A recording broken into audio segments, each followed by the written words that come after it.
the most fantastic, flashy, four-wheel time machine in the history of movies.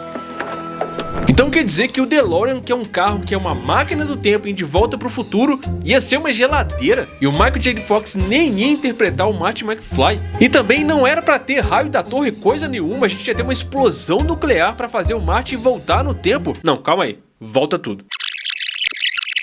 Quando o produtor Bob Gale e o diretor Robert Zemeckis tiveram a ideia de criar um filme sobre um adolescente viajante do tempo, que conhece seus pais quando eram jovens, a primeira versão do roteiro deve ter parecido uma loucura total visto de fora. O que começou com um esboço confuso se transformou no clássico que a gente conhece e ama, lançado em 1985, que é meio irônico. Um filme sobre viagem no tempo que parece que nunca envelhece. Até hoje, muitos anos depois, De Volta para o Futuro deixa todo mundo apaixonado pelo seu roteiro bem escrito e pela história temporal. O estúdio torceu o nariz e os caras levaram 3 longos anos até conseguirem vender a ideia do roteiro em 1981.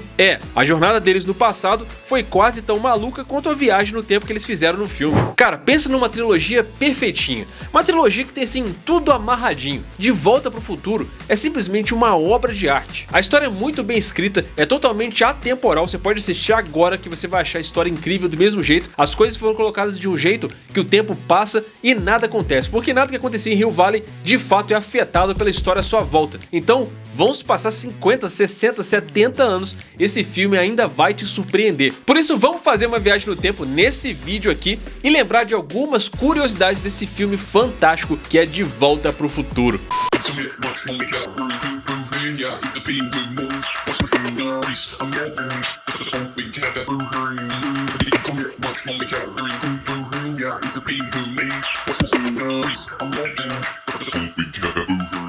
Saudações a todos, sejam todos muito bem-vindos. Se você está chegando aqui no meu canal pela primeira vez, já me dá aquela moral, se inscreve nesse botão bem aqui de baixo e quando esse vídeo acabar, você já sabe, né?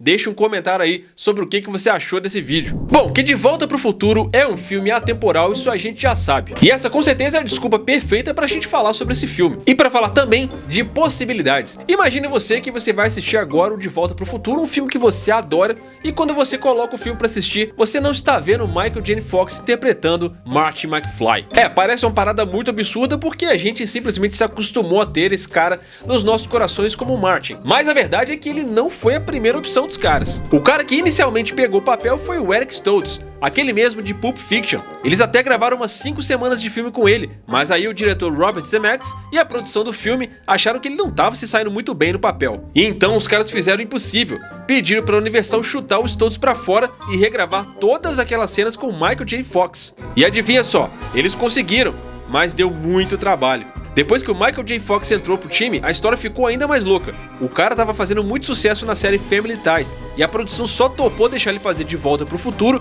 se a série fosse a prioridade número 1. Ou seja, nada de folga do seriado para trabalhar no filme. Então o Michael J. Fox trabalhava um dia inteiro na série das 9 às 18, depois eles levavam ele pro set do filme numa perua com uma cama no fundo pra ver se ele tirava uma soneca no caminho. E depois, o cara ainda filmava na Universal de 4 às 5 da manhã. Depois eles praticamente carregavam ele pra casa e jogavam ele na cama pra fazer tudo de novo no dia seguinte. Imagina só essa maratona aí. Olha só como é que é o olhar do diretor sobre o filme, né, cara? Eles perceberam rapidinho que aquela química não tava rolando e decidiram, assim, fazer uma coisa bem arriscada, que era mesmo depois de ter começado as gravações, trocar o protagonista. E ainda bem que os caras fizeram isso, né? No fim das contas, Michael J. Fox foi simplesmente uma joia rara colocada nesse filme. O carisma do cara é perfeito. E eu acho também que ele conseguiu traduzir uma coisa da época. Boa parte do filme se passa nos anos 50 e também nos anos 80. Então o Michael J. Fox soube traduzir muito bem aquela coisa da vivacidade da adolescência. Essa coisa do adolescente consumista começou muito nos anos 50, quando a mídia começou a dar muita força pra adolescência. Então eu acho que o carisma do Michael J. Fox fez total diferença pra esse filme ser alavancado como foi. É claro que é uma soma de fatores, né? A dupla entre ele e Christopher Lloyd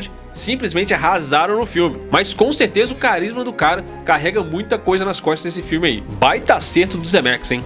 All the guys you mentioned have screen presence. You know, they're actors that whatever that thing is that they're born with, we like to watch them on the screen. We like to watch them. We like to identify with them as humans. Eric is a brilliant actor. I mean, we love him in all things. It's just that I simply miscast him, right. And I learned a very serious lesson. And you know, it's like it's not worth it. It's too painful for everybody. What you have to do is you have to cast the movie the right way and feel really right about it. Otherwise, don't go down that road. Inclusive, essa parada do Michael J. Fox não interpretar o Marty McFly, sim o Eric Stoltz, foi inclusive piada no filme do Flash. Essa parada é tão sem noção, é uma história tão absurda, que ela virou uma piada real no filme, quando o Flash faz uma bagunça temporal, e na hora de falar do De Volta pro Futuro, que é uma grande referência de viagem no tempo, a galera fala, não, mas não é o Marty McFly, é o Eric Stoltz que interpreta Marty McFly. Essa história é uma história tão confusa que virou até piada no Flash. Imagina só, mano. Os caras mandaram muito bem de ter trocado o personagem, né? I completely destroyed history. Like Eric Stoltz. Okay, why do you keep saying Eric Stoltz? Eric Stoltz my McFly. What? Agora, sobre o DeLorean. Esse carro é a máquina do tempo icônica do filme. E se eu te falasse que o DeLorean não era a primeira máquina do tempo original, mas sim uma geladeira? Isso mesmo, originalmente ia ser uma geladeira. Robert Zemeckis e Bob Gale tinham escrito a história como uma máquina do tempo que era uma geladeira. Aí, eles começaram a perceber que se fosse assim, as crianças poderiam começar a se trancar em geladeiras por aí. Isso não seria uma boa ideia, né? Além disso, a máquina do tempo precisava ser móvel. Então eles mudaram para um DeLorean, porque aí além de ser uma máquina móvel, ela também ia ficar com um design inconfundível. A escolha foi perfeita. O CEO da DeLorean se chamava John DeLorean. Depois que o filme foi lançado e foi um sucesso, ele escreveu uma carta a Zemeckis mostrando sua enorme gratidão. Ele agradeceu por continuar seu sonho de uma forma tão positiva. A ideia funcionou muito bem, principalmente porque os caras na época estavam meio preocupados de ficar fazendo propaganda para alguma marca de carro. Afinal de contas, se não chegassem a um acordo, ia ser muito difícil de pegar uma marca qualquer dessas que estivesse rodando para poder tirar alguma grana disso ou ter que pagar alguma grana para usar o carro. A DeLorean na época estava passando por grandes problemas financeiros. Na verdade, já era praticamente uma marca totalmente falida. Então isso acabou fazendo com que a escolha desse carro fosse perfeita, porque o carro tinha um design meio futurista, com aquelas portas abrindo para cima,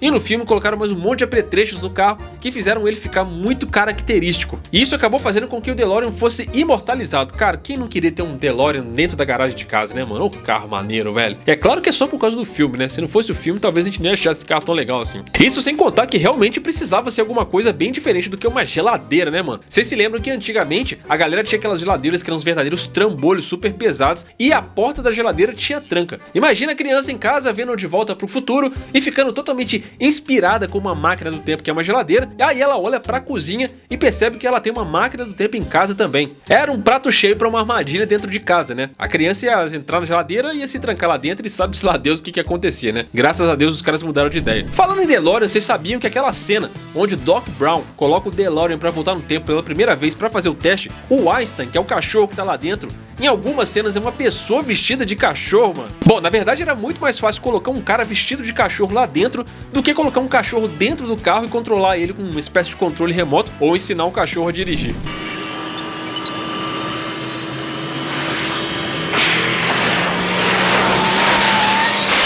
No roteiro original de Volta pro Futuro de 1985, Bob Gale queria fazer com que Marty McFly voltasse no tempo dirigindo até um local de teste nuclear em Nevada e aproveitasse a energia de uma explosão nuclear durante um teste de bomba. A ideia acabou sendo descartada depois que Gale e o diretor Robert Zemeckis perceberam que só a filmagem dessa cena custaria mais de $1 milhão. A cena estava toda planejada em storyboard e parece que teria sido incrível. Na verdade, eu acho essa ideia até bem legal e seria bem emocionante ver essa cena. Mas no fim das contas, eu acho que o que acabou acontecendo deu um charme muito maior pro filme. Para solucionar o problema, eles colocaram o relógio da torre, que aparece o filme inteiro, então deixa a história bem amarradinha. O raio que cai na torre tem a energia exata que o DeLorean precisa para fazer o Marty voltar para casa. Ao meu ver, foi uma solução genial e muito elegante. Aliás, é muito legal quando isso acontece, né? Quando a limitação de orçamento do filme faz com que boas soluções apareçam para resolver os problemas. E também eu fiquei pensando, cara, e se uma bomba nuclear realmente caísse no carro e ejetasse o carro pro futuro? Será que a radiação não ia afetar o Marty quando o Marty voltasse no tempo? Já pensou nisso?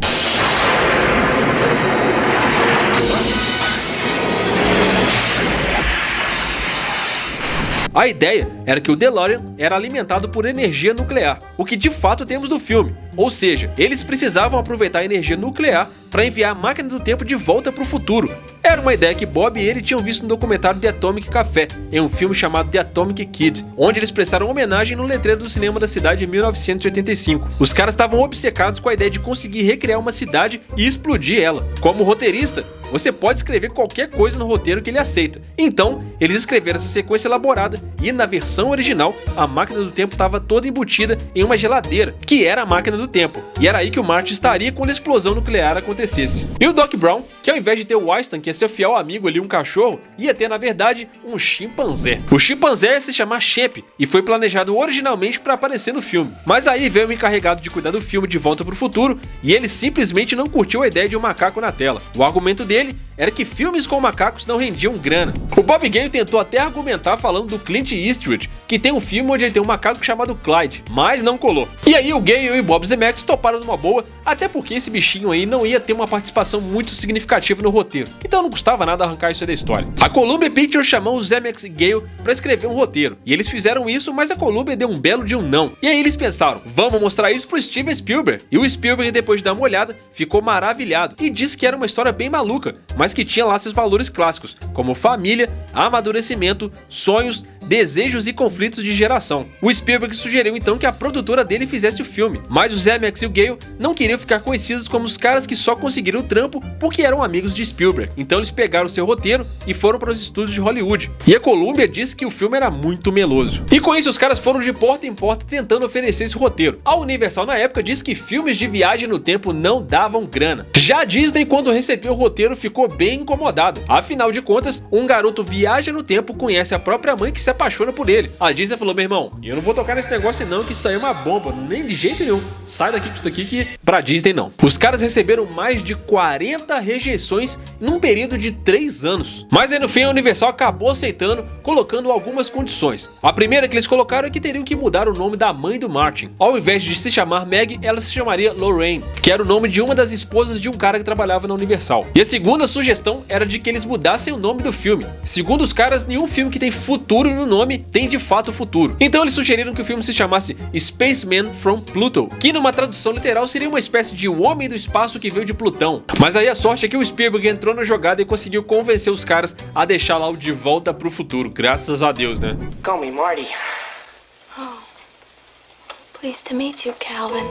Christopher Lloyd foi recomendado para o papel de Dr. Emmett Brown a Zemeckis pelo produtor Neil Canton, que trabalhou com Lloyd em The Adventures of the Buckaroo, de 1984. Eles enviaram o roteiro para Christopher Lloyd, mas como ele estava querendo ser um ator sério, ele jogou o roteiro no lixo. No lixo, mano. Christopher Lloyd não queria interpretar o Doc Brown. Você tem noção, mano, o que seria De Volta pro Futuro sem o Doc Brown ali? Ele só foi convencido a fazer o papel quando o Zemeckis sentou com ele, trocou uma ideia na moral e explicou as suas ideias pro filme. E aí depois de ouvir as ideias e perceber que a ideia do filme era legal, o Christopher Lloyd disse pro Zemeckis que ele ia basear o personagem dele em Albert Einstein e em um maestro chamado Leopold Stokowski. Bob Zemeckis adorou a ideia e contratou o Christopher Lloyd para fazer essa obra-prima que é o Doc Brown, que fez uma química perfeita aí entre Doc Brown e Marty McFly, que é uma dupla muito legal que a gente sabe, inclusive, que inspirou Rick and Morty. Let's watch some crazy stuff, yo! Wubba lubba dub dub! Ricky ticky taffy, bitch! Grass! Imagina só, mano, qualquer outro ator do lugar do Christopher Lloyd não tem condição, mano. Não existe Volta pro Futuro sem Christopher Lloyd, impossível. Eu acho que, na moral, esse filme merecia um episódio aqui no canal só contando a história dele, porque é uma trilogia sensacional, toda interligadinha, muito bem feita, tão bem escrita que não envelhece. É uma viagem no tempo que permanece intocável. E aí de quem resolver fazer continuação, pelo amor de Deus, aqui não cabe remake, reboot, continuação, mano, deixa a parada como tá. Como a gente sabe, os donos da franquia ainda estão detendo os direitos e não querem que nada seja feito enquanto eles estiverem vivos. E ainda bem, porque é uma obra fechadinha, redondinha, que a gente simplesmente ama amar. Mas isso é uma curiosidade, eu espero que a sua esteja sanada. Tamo juntão, muito obrigado aí pela sua audiência. Me diz aí qual é a curiosidade de Volta pro Futuro que eu não falei nesse vídeo. Muito obrigado, até a próxima, valeu!